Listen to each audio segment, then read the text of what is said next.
Hello everyone, welcome to Lecture 10 on Power BI and Tableau. My name is Jasmine. I am a second year studying data science with a CS minor, and I will be covering today's topic along with Tanu. So my portion of the lecture is Tableau. A quick overview of what I will cover today. We're going to go over an introduction of what is Tableau and why we use Tableau. And then we're going to move on to Tableau setup. So I will teach you guys how to install Tableau onto your computers or laptops. And then we're going to go over some Tableau terminology. And finally, we'll move on to the main chunk of today's lecture, which is visualizations. The four that I will be covering are bar charts, histograms, line graphs, and geospatial charts. So with that, let's start. So first of all, what is Tableau? Tableau is a user-friendly data visualizations and analytics tool or software used in the business intelligence industry. We use Tableau to explore, analyze, and visualize data in a cohesive way. And the reason why it is so popular is because it is easy and interactive. Tableau utilizes drag and drop functionality, which attracts people of all skill sets. So even if you don't have that much coding background, Tableau is super easy to learn because it requires little to no coding. All you need to do is drag and drop certain features and you can get the visualization you want. So next we're going to move on to how to install Tableau. It is actually free for all Berkeley students, which is really cool. All you have to do is click on this link and it should bring you to a website. Click Student Request Form, fill out this request on the right-hand side and verify student status. And you should be able to download the Tableau desktop via the activation code in the email that you will get. So right now, go ahead and pause the video and resume once you have successfully installed Tableau. Cool. Now that you have Tableau successfully installed on your laptop or computers, I'm going to teach you guys how to import data or open pre-existing workbooks. So I'm going to transition onto my Tableau dashboard. And if you successfully installed Tableau, this should be the screen you see. And as you can see, if I click on open a workbook, I can actually open pre-existing workbooks that I've been working on. But in most of our cases, we want to import a new data set. You can do this by looking at your left-hand side. You can see that we can basically upload a bunch of different files. In my case, I downloaded a Kaggle data set on Netflix data and it's CSV, which stands for comma separated values. You would go click on text file, click CSV, and if you double click or click open, it should bring you to the screen and you should see your data set nice and organized on your Tableau desktop. Cool. Now that we know how to import data, we're going to go over some quick terminology. So first, dimensions versus measures. Dimensions is essentially qualitative values, and these are useful for segmentation, which I will go over in the demo later on. And then next, we also have measures, which are quantitative values, and these are values that can be aggregated. And it's important to kind of keep these two terms at the back of your mind because I will be referring to them throughout the lecture. Next, we're going to kind of cover aggregating measures and how to do it. First of all, aggregation, as you recall in the SQL lecture, is gathering and expressing data in summary form for analysis. So for instance, taking the average of an array of ages or taking the maximum of an array of heights, those are both examples of aggregation. And Tableau, these are the five main ones that are probably pretty useful. They are average, sum, min, max, median, and standard deviation. The two that we'll be focusing on today's lecture is average and sum. Cool. Now that we went over how to set up Tableau, what it is, and some basic terminology, we are going to look at the data set that we will be exploring in today's demo. So for today, I will be looking at the sample data set superstore that Tableau provides for us. You can follow along because everyone should have this sample data set. If I double click that and I hit data source, I can see my data set on one page. And sorry if you hear my dog barking in the background. But let's first explore like what the data we have. You can see that we have a column for order ID, and this is essentially ID for unique orders, and you can see that it corresponds to an order date. It also corresponds to customer name. Now, if we scroll more to the right, we can also see we get other values like sales, quantity, discount, and this will be very useful in our visualizations because we want to visualize numbers, and these are all like categorical variables. Cool. Now that we kind of looked at our data set, let's go back to the slides, and I'm going to introduce the visualizations that we will be covering today. But before we do that, I just want to give a quick review of continuous versus discrete data. I will be using this a lot, so it's important to kind of have this set in stone. So first, continuous data. Continuous data is data that can take an infinite amount of values within a range. For example, things like temperature, height, and weight. If I want to see the temperatures between, let's say, 70 to 71, it can take on the values of 70.01 or 70.001, 70.0001, and this can go on until infinity. And that's what they mean by an infinite amount of values within a range. Whereas for discrete data is data that can take in finite or a certain amount of values within a range. So for example, I want to count the number of people in my family. It doesn't make sense to say I have 2.3 people in my family because that just makes absolutely no sense. So yeah, that's what they mean by taking finite amount of values. There is no like infinite amount of values that you can take on, excuse me. Cool. Now that we know continuous versus discrete, we are going to move on to the first visualization that we'll be covering today, and that is bar chart. And it's important to remember that bar chart takes in two variables, which are categorical and one quantitative. So with that, let's move on to our demo for bar chart. Cool. So if I click sheet 1, I can start looking at, I'm going to remove this for now. I can start looking at the variables I want. And remember that I said okay, I don't want this here. How do I? Anyways, remember that I said that for bar charts, I want a categorical and a quantitative variable. So for my categorical, I want to work on manufacturer. So if I click product and I click manufacturer, I'm going to move that to the column aisle for now. And if I put it in the columns, basically like tab, it is all of my axis. And I also want to look at sales. So the amount of, or in this case, the sales for every manufacturing company. And it's really cool. You can actually rename your sheet, kind of like on Excel. I want to name it manufacturer sales. Press enter, it'll actually be reflected in for the title of our sheet, which is really cool.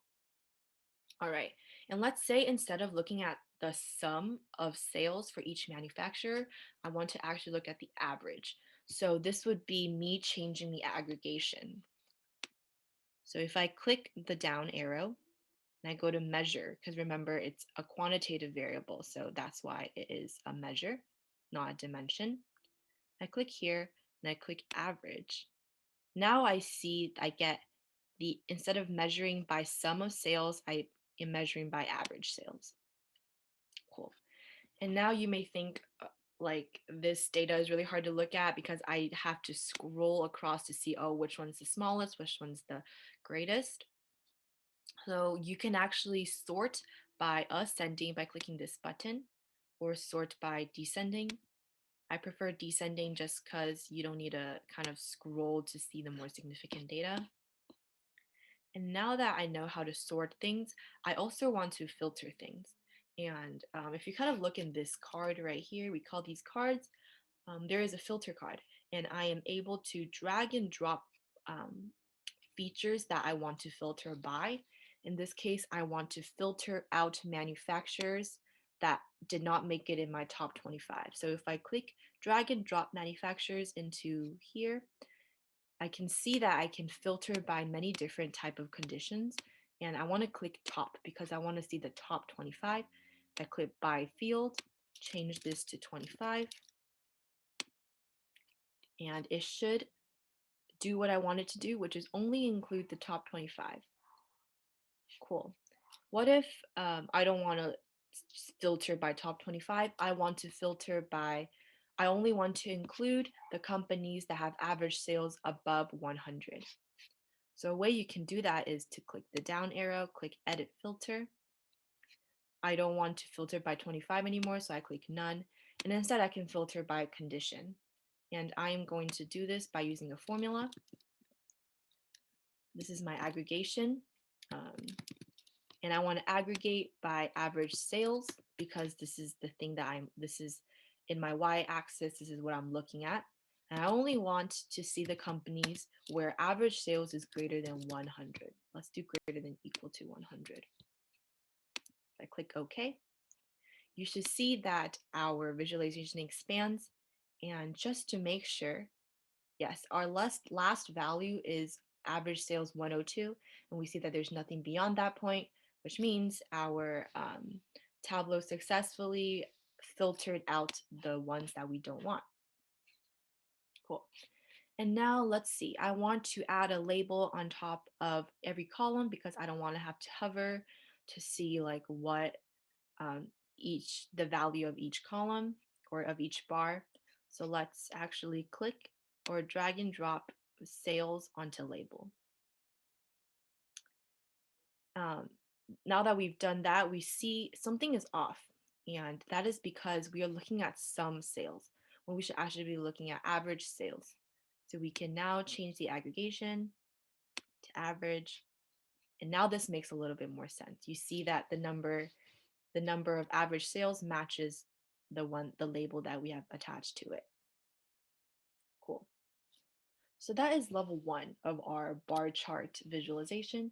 We're now going to look at another level where we can kind of segment by a multiple categorical variables. So I'm going to start a new sheet. I'm going to name it customer orders. Cool. Press enter, it reflects there. And I want to look at count orders by customer. So let's see, I want to do customer name. Cool.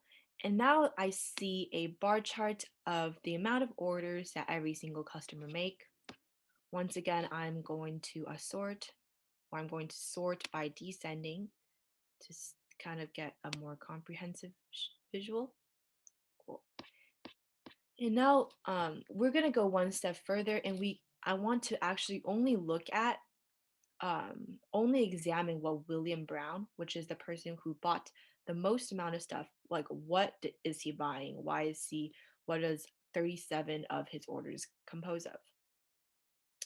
So right now, pause the video and kind of brainstorm how I can just get William Brown. Okay, now that you have brainstormed, let's see if you got it right. So I can actually drag customer name into filters. And here you can see that I can choose you can see that all of these are checked or are checked. That means that we included all of them. If you want to, and if I click none and I only choose William Brown, if I apply it, you'll see that I only get one bar. Let's say instead of clicking what we want to include, I can click this checkbox and I can include what I want to exclude. So let's say I want to exclude William Brown. Now apply. I should see that I get a table with William Brown, and William Brown is not in it. But for the most part, excluding is a lot slower than including. So I'm going to include instead of exclude. So I only want to include William Brown. Apply. Okay. So now this bar doesn't really give us what we want. So I can segment, which is kind of like divide by something else. And in this case, I want to see, oh, the category of products that this person bought or William Brown bought. So I can drag and drop, add it to columns, and I can see that it breaks up or segment my bar into 3 different categories: furniture, office supplies, and technology. And I can actually now remove customer name off because I'm filtering, so it's kind of redundant. So you can see that I still got the same exact graph or visualization. Let's go one step further. And within furniture, there's actually subcategories. Within office supplies, there's subcategories. So let's drag and drop and segment by another category. And now you can see that our bar graph is segmented into 3 more sections, which is really cool because we see that furniture, within the furniture category, he bought 1 chair, he bought 3 pieces of furniture or furnishing, sorry, and then 2 tables, and same for these 3 categories. And let's say I want to sort. I can sort by category. And let's say, just for aesthetic reasons, I want to be able to clearly distinguish which category is which. Um, it is very important that in the work field, you kind of make it clear to the user what each section is, the difference between each section is pleasing to the eye. So I can actually change color. So if I drag and drop category into my color section, I can see that it changed colors, which is pretty cool. You can actually edit the color of the graphs. So let's say I don't like the colors blue, orange, and red. I actually want to change it. So I can click this down arrow, click edit colors, and I can choose the colors I want. So I kind of like this palette over here, where I have to select the ones I want to change first. Pink, and then brown. Click OK. Now they're changed. And I also want to include some labels so I don't have to hover over.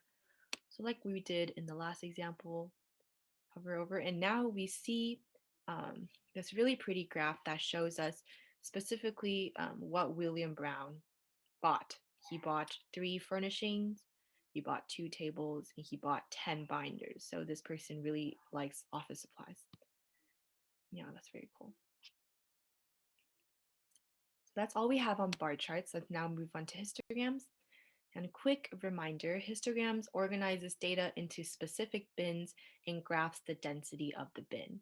So for example, from 10 to 20, the area inside the curve is the percentage of how much of the data falls within this bin, and then so on.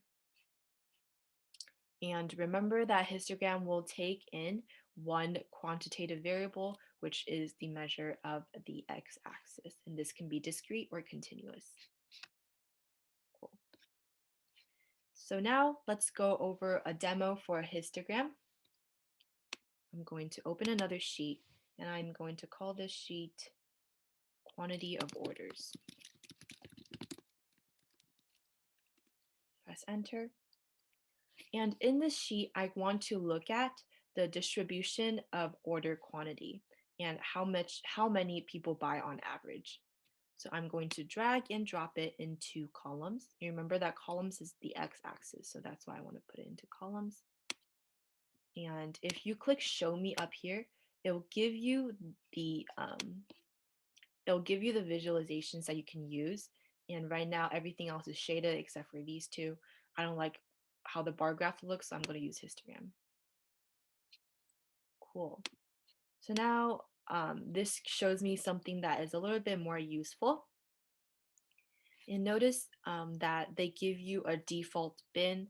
I don't really like this bin because it doesn't make sense for someone to buy, I don't know, like 0 point or 1.75 uh, orders. So I actually want to edit the bin. And to do that, I would go over to the left-hand side, choose quantity, and make sure you don't choose this one, but you choose the bins. I right click on that, click edit, and I can actually choose the size of my bins. In this situation, I want to change the size of my bins to be just one. And if I click OK, you can see that I get a much more useful um, histogram in my opinion, because I can see that in this bin right here, I only get the quantity that, or the quantity of orders that is 1, quantity of orders that is 2, 3, etc., all the way up until 15 or 14. Cool. And now let's see, let's make this a little bit more interesting. I want to now segment by um, segment. That's what the name is called, segment. And this segment, as you recall, if you go back to data source, go to segment, it is a measure of what type of order, or who, like what type of order it's coming from. Are they consumer orders, corporate orders, or home office, etc. So let's kind of go back to our quantity of orders, or our quantity of orders sheet. And if I click, or if I drag and drop it into color, we actually can divide up the histogram based on segmentation. And that is really cool. And you can see in the legend over here that it tells you the blue is consumer, orange is corporate, red is home office. Cool. And let's say now I kind of want to add labels to it. So it is a measure of count of quantity. So I come here, I drag the measure, not the I drag the measure over here. And now I can see the labels. So this part over here consists of 1,254 orders, and this consists of 729, so on. And let's say I want to actually change this label into a percentage, because I want to see of the quantity of orders of 2, how much does this account for? To do that, I can click the down arrow and click Quick Table Calculation, percent of total. So now I want you to pause the video and see what is wrong with this graph or visualization. If you have answered correctly, you should see that this does not make any sense, because if you just kind of eyeball it, you can see that the blue section accounts for 50%, but only says 12. So this is actually 12% of the whole histogram. But I actually want to see the percentage that it accounts for within just one bin. So how you can change that is to click the down arrow again. And instead of doing quick table calculation, I want to clear that right now. I want to add table calculation. And if I do that, and then if I click cell, change the calculation type to percent of total, click cell, and exit out. And you can see that we get what we wanted to do. We see that the consumer type, or the consumer segment, accounts for around 50% of all the quantity of orders of 2. Cool. So that's very interesting. And now let's kind of go further and kind of examine these down here, because it's kind of very hard to see. My hypothesis is that the more people order, it's most likely that they're from a corporate company, just because they tend to order in bulk. It is very unlikely for consumers to order like 14 items of something. So my hypothesis is that maybe in these higher numbers, there actually consists of more corporate, which is orange compared to consumer. So that's kind of a use manipulation and filtering to see if our hypothesis is correct. Cool. So now I want to filter by quantity bin. So I'm going to drag and drop quantity bin here. And I want to only see, let's say, from the bin of 10 to 14, because that is where I think it starts to get significantly large for consumers to order that many. I click OK. I can see that. I can see if my hypothesis was correct. And it seems like I was wrong. There seems to be still more consumer orders compared to corporate orders. So, which is very surprising to me because you would think that the more you buy, that would mean that you're buying in bulk and that corporate companies are more likely to do that. But it seems like we have a good amount of consumers who just like to buy a large portion of something. And that's what I think is really cool about Tableau because by just doing a few clicks, you can kind of explore your data and answer some questions or hypotheses that you have. Cool. Now that we are kind of done at looking at histograms, let's move on to our next graph, which is a line graph. And this is probably the one that most of you guys are familiar with. So again, line graphs are graphs that displays change over time. Most of the time is quantitative versus quantitative. So some type of measure of time versus how a quantitative variable changes over time. Now let's look at another example. And we're going to name this sheet sales over time. Sales in profit, actually.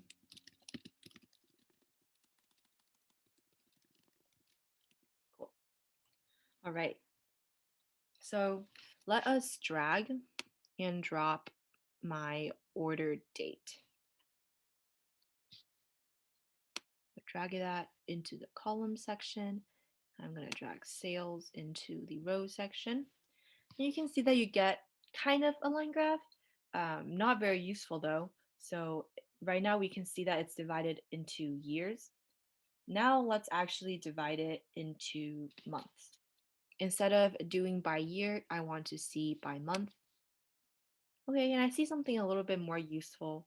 We see the sales for every month, but note that this is kind of off because it only shows us January, February, March, April, May, etc.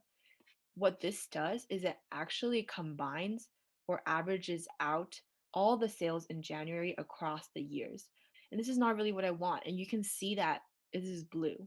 And remember that blue stands for discrete variables. And I actually want it to be continuous. So what I can do is not choose the ones in this section, but choose the ones in this section. So this section is for discrete, and this section is for continuous, and I can prove that to you by clicking month, and it should turn green, and it does because green stands for continuous. And now we see like a more reasonable visualization because we go from May of 2017 all the way until November of 2020. So it's actually giving us sales for every month and not aggregating it by month, if that makes sense. Cool. So let's see. So now right now we see sum of sales, and I want to see, like for every sale that I get, what does the line graph of profit looks like? And um, if I'm getting more sales, you would think to have also more profit. So let's kind of combine these two line graphs next to each other and see what we get. If I just drag and drop that here, I see two line graphs separately. It would make more sense, or it's easier to see comparison between the two if I put them next to each other. So I'm going to go ahead and do that. Click show me, and I see I want to do dual lines, and dual lines will put them stacked on top of each other onto one graph. And let's kind of observe what we see here. We see that for the most part, every single time I increase sales, my profit also increases with it. And for the most part, like they follow the same trend of zigzagging back and forth. And this um, reaches or meets our expectation that as sale increases, we would expect profit to also increase. And you also have to note that profit and sales have two different axes because um, profit is slightly like the range is slightly smaller than or is lower in general than sales. And that makes sense because it doesn't make sense to have a lot more profit than you do sales. So you kind of need to note that the scaling is different, and we denote that by having two axes on the side. Cool. So that is all for line graphs. And we're going to move on to my personal favorite, which is geospatial charts. So geospatial charts takes in two variables, qualitative, which is the region, like cities, states, countries, etc., and quantitative, which is kind of what you want to observe within each state or each city. And we will be kind of looking at two types, filled maps and symbol maps. Now let's open our last sheet and let's name it sales map. Enter, and I want to look at location and I want to look at state. So I can bring that up here. The zoom bar is really covering everything. And I also want to look at sales. Cool. So now you see that Tableau gives me a default bar graph, but that's not what I want. So I can click show me, and you see that I want to look at the filled map right now. So this is the symbol map, this is the filled map. I want to look at the filled map right now. Cool.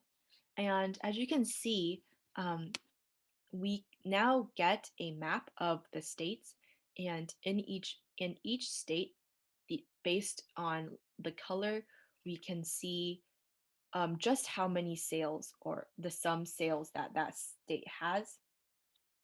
So you can see that in California, we have the most amount of sales because it's farthest on the gradient. And we can see that in these middle states, they generally have less sales. And in New York, we also have a lot of sales, in Texas as well.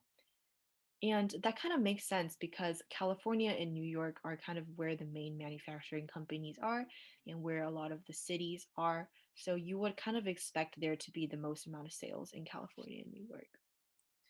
Now let's kind of play around with the colors that we can have. So if we click color, click edit colors, and you can choose, the type of gradient that we want. If I choose purple, click apply, you see that it turns purple. And you also have to kind of be careful what colors you use. If I were to choose a diverging color, let's say like red green, and I apply, you kind of see that New York and California are set apart. And that's not necessarily what we want because we're not specifically looking at California and New York. There's nothing special about that. This is a diverging graph. In reality, we actually want to see like how they are in comparison to another. We don't really want to put these things in two separate groups. If you want to specifically see two separate groups, then you would use like a diverging gradient. But in this situation, I don't want to see that. So I should only stick with the ones up here that's not diverging. And I like the color blue, so I'm going to stick with blue to teal.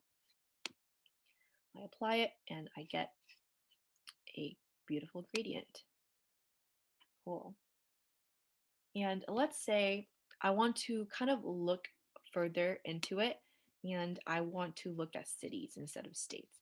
And how I can do that is to click the plus button right here, and it will kind of go down to one step further. And you can see now instead of like filled regions, we get like little dots of where these sales are being made in terms of cities. So I kind of want to move around on my map, and to do that, you click this arrow right here, click this, and now you can kind of like shift it I want to zoom in on just California and kind of explore the sales being made in California. So cool. And you can see that most of the regions are pretty light in the ones area, whereas in Los Angeles and San Francisco, that's where a lot of the sales are being made. And these are probably two of the biggest cities in California. So it would make sense that you have the most sales in San Francisco and Los Angeles. And I think it's pretty cool because if we were to kind of plot this on a bar graph, it is not as easy to kind of see these trends. But because we put it on a geospatial chart, we are able to move very freely on the map and kind of see, oh, um, what does sales look like in this region or in that region. That's all for the Tableau part of today's lecture. I encourage you guys to kind of play around with the many visualizations that you have at your disposal and kind of just play around with your data and see what some cool trends that you can observe. Yeah, that is all for my portion of the lecture. I will pass it on to Tanu now. Guys, I'm one of the DeCal TAs. My name's Tanushri. You can call me Tanu, and I am going to do the Power BI part of the lecture.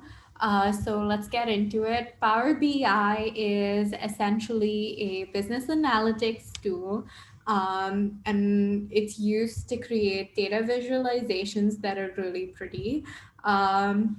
The most important part about data visualizations is we have all this knowledge that we are trying to make more accessible to people in a way that they can understand much easily and in a way that doesn't require a lot of explanation from our part, and trends can just be understood at a glance, which is why visualization is really important.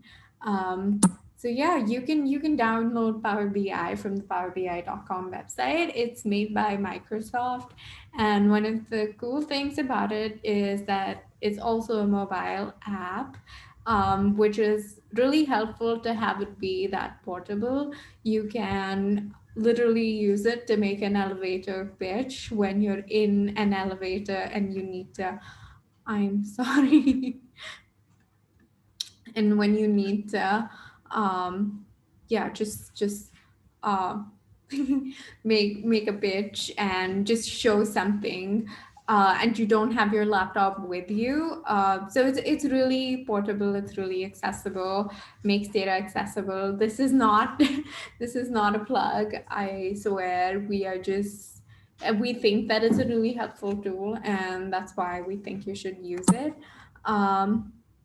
So yeah, it you get the data, you analyze it, and then you create visualizations that is the heart of Power BI.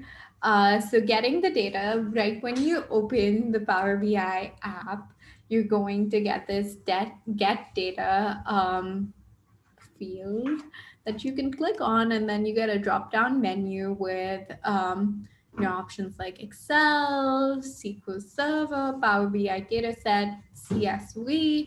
And you can see already how this is so much more user friendly than Python, which we've used Jupyter notebooks a bunch of times to get CSV files and Excel files, and you have to code this out.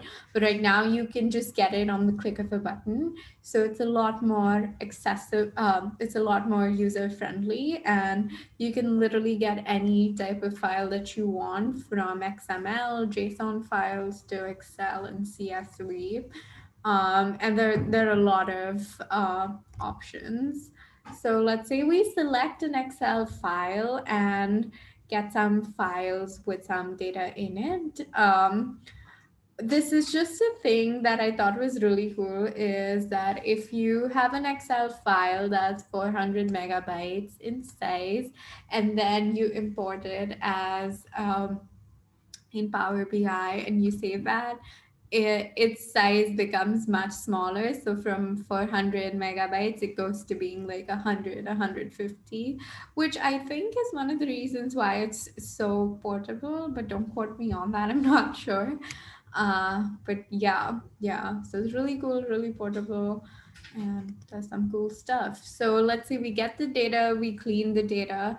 Our next lecture, we're really going to go into this whole process of a data science project. So we speak a lot about cleaning data, which is why I'm not going to go into it right now.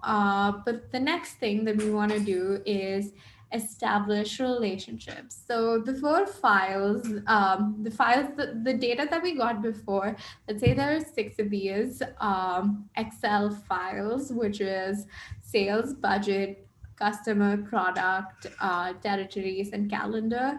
And you can see from the name that this seems like some company operation, and you want to relate these things to one another. So, sales are made for customers, sales are made of products. Our budget determines the price of the product, just things like that. That's how these are related to one another. And we want to formally establish this relationship, and we can do that by, let's say we want to join product to sales. We can do it by just a click of a button. So we can click on the product key, which repeats in sales as well, and draw just drag it and draw a line in between both of them. And the product key over here is like the primary key. If you've used SQL, you'll understand. So what that essentially means is it is the value that joins both of these tables. The product key. Each one of the products is identifiable by its product key. And when we make a sale of a product, we identify that product by the product key again. And that's how they're related in both the tables. And another way to think of this is, let's say there's a product like a shirt, and that has a product key value of 1. When we make the sale, we identify this shirt by the product key value of 1. And this number 1 and the star here represents a one to many relationships. What this means is that there is one product key. Product key is unique in the product table. So there's one product key for each product. And so there's only one product key of its kind in the product table. So if the shirt has a product key of 1, then there's just the number 1 for product key is only repeated once in the product table. But in the sales table, we can have the shirt with the product key number 1 sold multiple times. And so we can have the product key repeated in it multiple times. And that's just what the one to many relationship um, denotes. So that's the one, and the star stands for many. And the product key is the primary key, or the value that facilitates this relationship in between the sales and the products. Yeah, tables. And visualizations, this is the heart of Power BI. And this rule, the 80/20 rule, I think is really important. So, what it says is that 80% of your time and energy and resources should focus on data. You want your data to be clean, you want it to be well analyzed, you want it to tell a story. And 20% of the time, you should focus on how it looks. So, how it looks doesn't matter as much if your data doesn't have substance to it. You want your data to have substance, and only then do you want to create a nice visualization in a way that's understandable to more people and they enjoy looking at your data. So yeah, and how we're going to learn this visualization is I'll do a semi tutorial of how um, visualizations are made in Power BI, and we'll do that by doing a semi tutorial of creating this pretty visualization that's on my screen right now.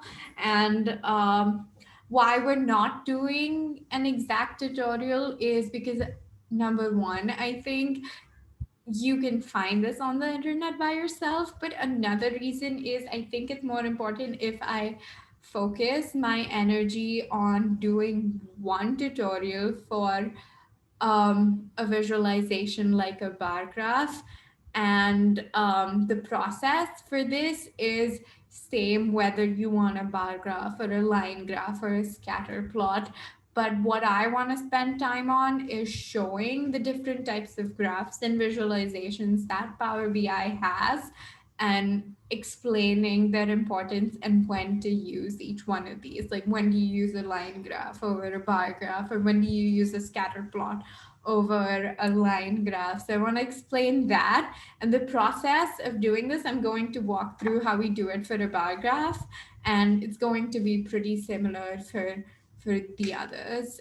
So let's get started. The first thing that we want is this text box and this image of a dude on a bike. And we do this by when we open Power BI and we have the blank page. We do this by going to this home button, and we have these three buttons here with the text box, the image, and the shapes. And so we do the text box, write adventure works, and then we get images and we import the image of a dude cycling. And we just, this is how our visualization looks once we do this. The next thing that we want is a card. And to do this, on the side, you would have noticed there's this visualization and fields column. And the visualizations are the types of visual things that we want, and the fields are what we want it to be of.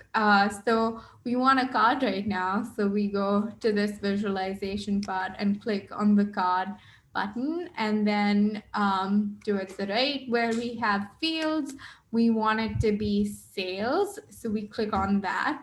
And this gives us this box, which is this card, which is the total sales that's been done.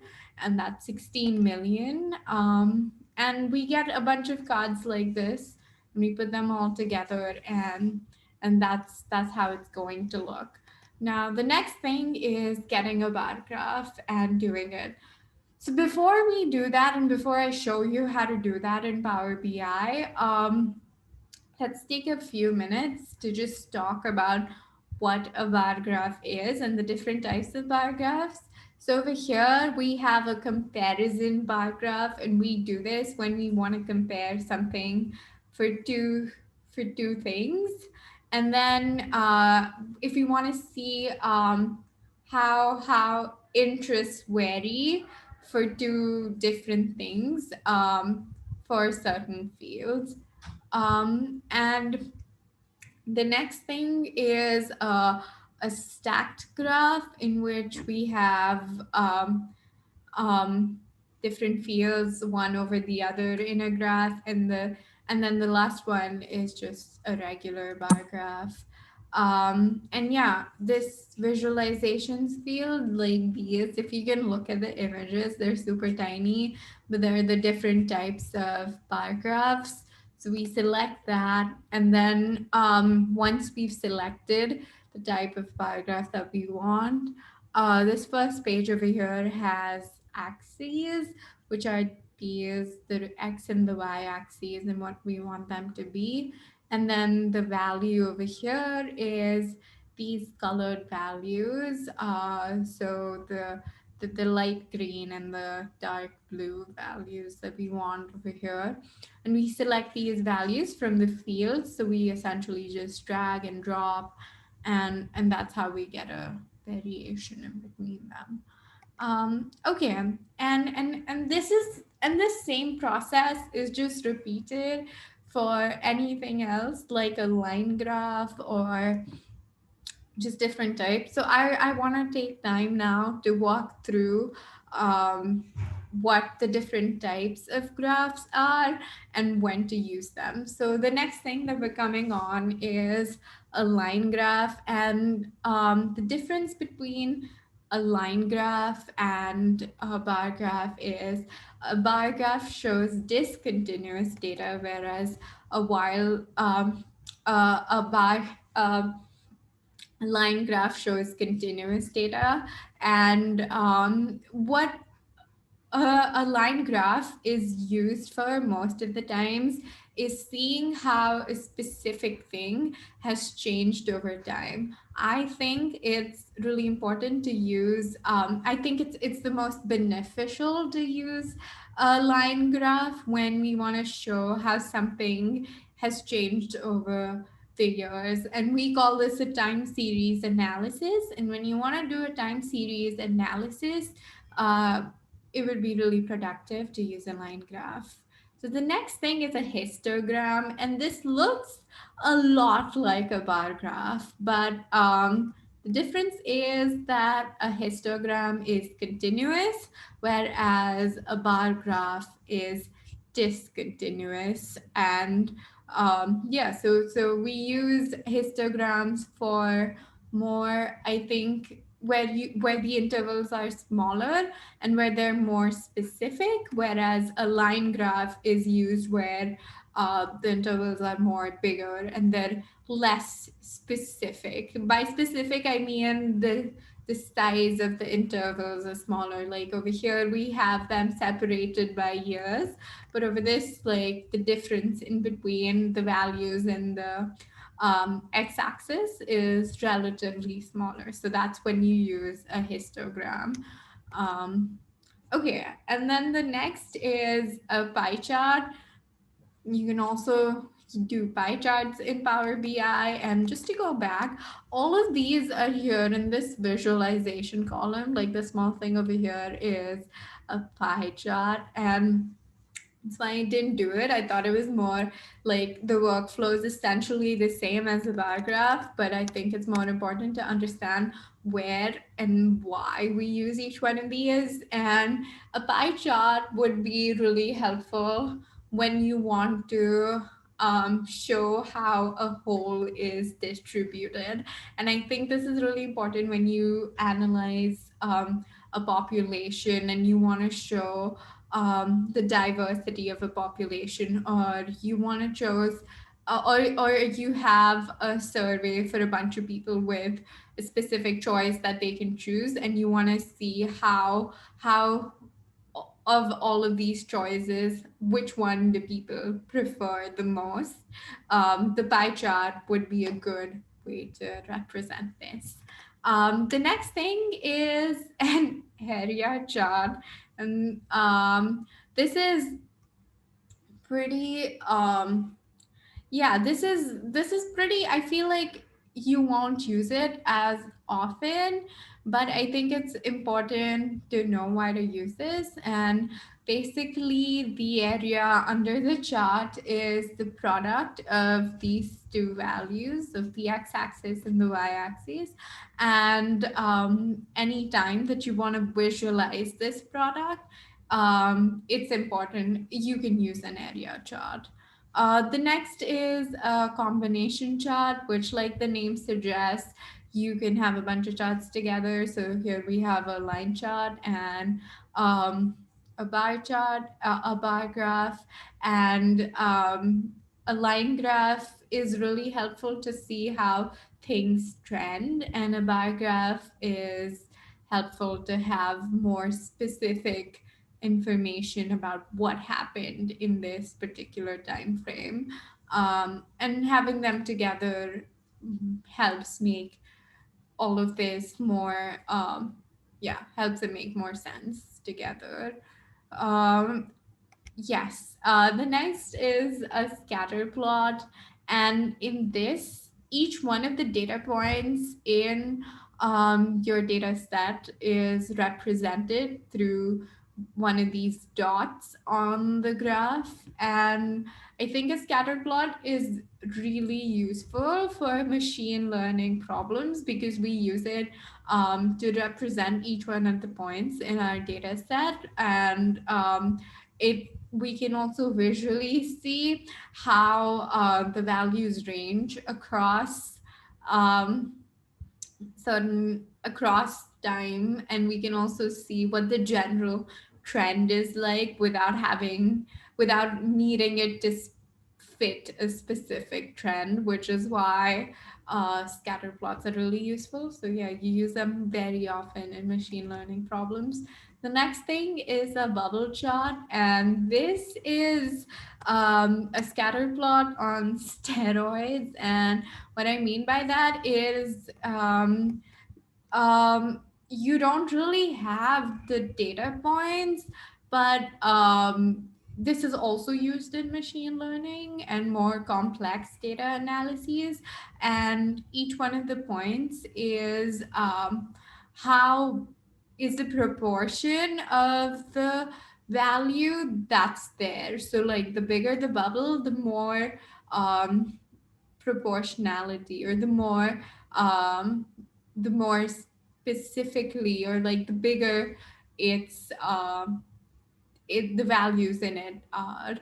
um yeah, so that's a bubble chart. And the last one, I think this is the last one, yeah, is the funnel chart, which is really helpful if you're working for a company and you want to make um, a workflow of how things are done. And so you start off with 100% and you see how it funnels down, hence the name. And you use this more when you see, oh, we start off with these leads, and then we have this in the quality. And then once we eliminate those, we have 72 solutions, of which we have 36 proposals, of which 12 we finalize.